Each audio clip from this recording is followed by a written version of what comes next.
Hello everyone, good morning. Hope you all are fine. I am Kalani Trivedi, continuing the lecture of interjection. Interjection is a short explanation that expresses emotions. એક short explanation એટલે કે ઉદ્ગારવાચક શબ્દ કે જે emotions લાગણી express કરે છે.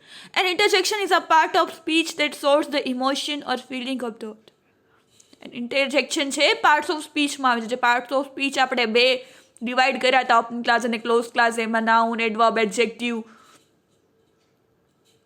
Adverb, pronoun, preposition, interjection. તો એ છે ઇન્ટરજેક્શન છે એ પાર્ટ્સ ઓફ સ્પીચનો એક ભાગ છે જે ઇમોશન અને ફિલિંગ એક્સપ્રેસ કરે છે. ઓથર એટલે લેખક કે બોલનારના ઇમોશન્સ એક્સપ્રેસ કરે છે. મોસ્ટ ઇમ્પોર્ટન્ટ ઇન્ટરજેક્શન્સ આપણે કાલે જોયા આ ઓ, બિંગો, બ્રાવો, યે, યુપી, લાઇક્સ, ઓ, ઉપ્સ, આઉચ એ બધા કોમન ઇન્ટરજેક્શન્સ છે. ઇન્ટરજેક્શનના ટાઈપ્સ પણ આપણે જોયા. ડાઉટ હોય તો, પીટી હોય તો, રિયલાઇઝેશન હોય તો, પેનિક હોય તો, હેપી હોય તો, પ્લેઝર હોય તો, સરપ્રાઇઝ હોય તો કયા કયા પ્રકારના પાર્ટ્સ ઓફ સ્પીચ ઇન્ટરજેક્શન્સ આવે છે એ આપણે જોયા. ડાઉટ હોય તો PT, alas, realization, aha, disapproval, irritation, yeah, panic, help, ooh, dismay, oh, oops, oh no, disappointment, oh, that, embarrassment, pain, oh, ooh, ouch, disgust, ooh, yuck, surprise, wow, yucks, really well, oh, elation, pleasure, hurrah, bravo, relief, and boredom.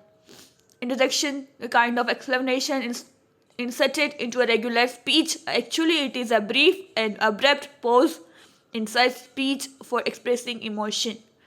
એક સ્પીચમાં એક pose છે કે જ્યાં emotion express થાય છે interjection એટલે કે ઉદ્ગારવાચક શબ્દો દ્વારા.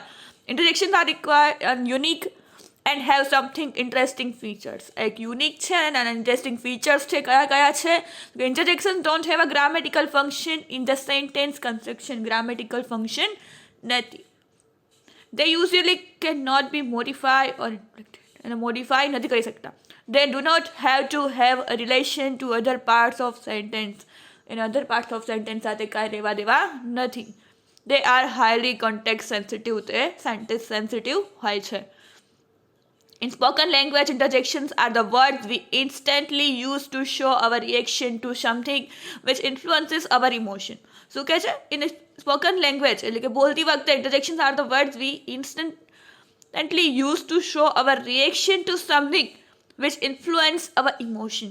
આપણે એવા શબ્દો ઇન્સ્ટન્ટલી જે આપણા ઇમોશન્સ ફિલિંગ એક્સપ્રેસ કરે એવા આપણે બોલીએ છીએ તે ઇન્ટરજેક્શન કહેવાય છે. They are the initial reaction and sometimes do not even make sense. Initial reaction કોઈ પણ ઘટના કે કંઈ પણ જોઈને આપણું જે રિએક્શન નીકળે સારી, ખરાબ, દુઃખદ, સરપ્રાઈઝ, સોરો, જે બી ઘટના આપણી સામે થાય છે એ જોઈને આપણા જે એક્સપ્રેશન જે નીકળે એને ઉદ્ગારવાચક શબ્દો કહેવામાં આવે છે. રૂલ્સ જોયા આપણે. સડન મૂડ એક્સપ્રેસ કરે છે વાવ, ઓ, વોટથી. સમ ઇન્ટરજેક્શન ઇન્ટરપ્ટ અ કન્વર્સેશનને પણ ઇન્ટરેક્ટ કરે છે. I want to you ask okay એટલે ઇન્ટરપ્ટ કરે છે. Some interjection express only yes or no. Yes, I will most definitely do it. ના, we are not going. Yes and no express કરે છે અમુક ઇન્ટરજેક્શન્સ. અમુક ઇન્ટરજેક્શન્સ are used to get someone's attention. Yo, Alex, get in the car. Hey, will you give me that ball? You who? Is there anyone? પછી attention મેળવવા માટે થાય છે. Interjection એટલે કે express emotions, feeling and surprise. Interjection is the word use to express some sudden emotions, feeling like surprise, joy, anger, wonder, fear, apology etcetera. કયા કયા emotion express કરે છે? સરપ્રાઇઝ, ખુશી, એંગર એટલે ગુસ્સો, વન્ડર એટલે આશ્ચર્યચકિત થઈ જાઓ, ફિયર એટલે ડર, એપોલોજી એટલે માફી. They are usually followed by an explanation mark. એમાં એક્સપ્લેનેશન એટલે કે ઉદ્ગાર ચિહ્ન આવે છે. Example, hurrah we won the match. Hurrah પછી એક એક્સપ્લેનેશન માર્ક છે, ઉદ્ગાર ચિહ્ન. ઓ આઈ ડિડન્ટ નો દેટ. ઓ પછી ઉદ્ગાર ચિહ્ન. Wow what a beautiful dress. Wow પછી ઉદ્ગાર ચિહ્ન છે. આ એલાસ, ઓ બા, બિંગો, બ્રાવો, ડિયર, એ, હે, હેલો, ઓ, આ, ઉપ્સ, આઉચ, યુ, વ્યૂ, વાવ, યે, યિક્સ, yippee. આ બધા છે ઉદ્ગારદર્શક શબ્દો છે, ઉદ્ગારવાચક શબ્દો છે, જેને ઇન્ટરજેક્શન્સ કહેવામાં આવે છે. What are interjections? Words or phrase that show emotions.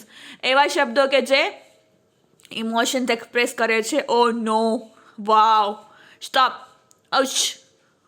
આ બધા એક્સપ્રેશન છે, ઇમોશન્સ જે એક્સપ્રેસ કરે છે. અહીંયા દેખાય છે આપણે ઇમોજીસ થ્રુ એ કયા કયા પ્રકારના એક્સપ્રેશન આપણે કોઈ બી સડન ફિલિંગ્સ આપણે એક્સપ્રેસ કરીએ છીએ ત્યારે બોલીએ છીએ એવા શબ્દો ઉદ્ગારવાચક શબ્દો કહેવામાં આવે છે. ઇન્ટરજેક્શન્સનું લાઈવ એક્ઝામ્પલ, હુરા આઈ પાસ એક્ઝામ. કેટલો ખુશ થાય છે કે હું, હુરા એટલે હેપીનેસ, ખુશી માટે છે કે હું એક્ઝામ પાસ થઈ ગયો, એટલે આવી ખુશ થઈ છે. Wow, that's really great news.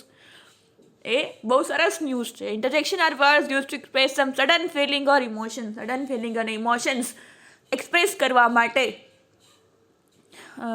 ઉદ્ગારવાચક શબ્દો એટલે કે ઇન્ટરજેક્શન્સનો ઉપયોગ થાય છે. ઇન્ટરજેક્શન એટલે ઉદ્ગારવાચક શબ્દો કે જે કોઈ પણ સામે આપણી કોઈ પણ સારી ખરાબ ઘટનાઓ થાય છે એની સામે જે ફર્સ્ટ રિએક્શન આપણું થાય છે, એને સાંભળીને એને જોઈને જે આપણું ફર્સ્ટ રિએક્શન હોય છે એને ઇન્ટરજેક્શન.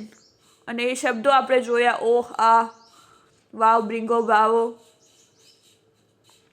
બ્રાવો, યે, યુપી, વાવ, ઓપ્સ, આઉચ. એ બધા શબ્દો દ્વારા એક્સપ્રેસ થાય છે એ ઉદ્ગારવાચક શબ્દો છે. અને ઉદ્ગાર ચિહ્ન કે એક્સક્લેમેશન માર્ક સાથે એનો યુઝ થાય છે.